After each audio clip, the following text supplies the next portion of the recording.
Hi there, welcome to BITBEE. In this video, we will learn about very important data structure, that is linked list. Linked list is dynamic in nature and it has huge number of applications in computer science and real world. In this video, we will explore structure of linked list, types of linked list, applications of linked list, and in our next video, we will explore about how to implement the linked list. Let's start with structure of linked list. As shown in the diagram, linked list is a collection of nodes.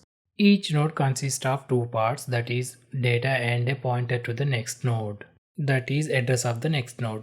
The initial or very first node is known as head node and end node is known as tail, which always points to the null.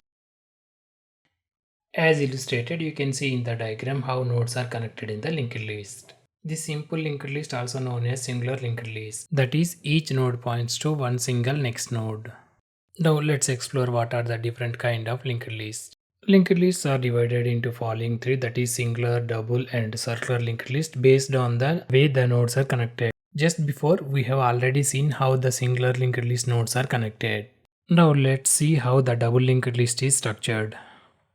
In double linked list, each node will have the two addresses pointing, that is previous and next. That means each node connected in bidirectional way. And coming to circular linked list, it can be a singular or double linked list, and the only difference is the tail node connects to the head node, hence the list became circular. That is all about various kind of linked lists. Now let's explore what are the different advantages and applications of the linked list.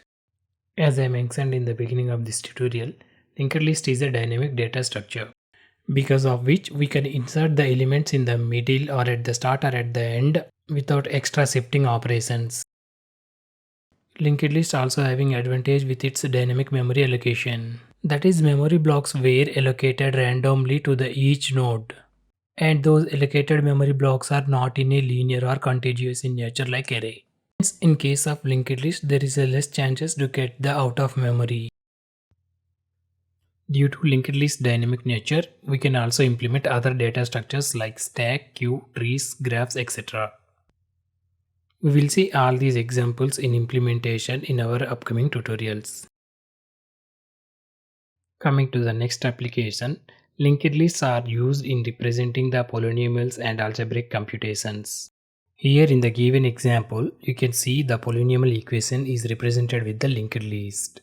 That is, coefficients and exponents were stored in the linked list nodes. In the given code snippets, that is Java or Python, you can note that how the polynomials were represented with the linked list nodes. Linked list also useful when performing arithmetic operations on long integers. Now let's explore some real-world applications of the linked list. Linked list has a vast number of applications in real world. It is used for memory management tasks in operating systems, to maintain browsing history in browser, undo redo functionality in software, maintaining music player playlist to shuffle between songs, used in file systems to represent structure of directories and files, also used in AI machine learning algorithms to represent sequence of data or events, and in the real-time applications like network routing, printer queue management, reservation systems, etc. That's all in this tutorial. We'll see you in the next video. Please like and subscribe to BITBEE for upcoming videos. Thank you.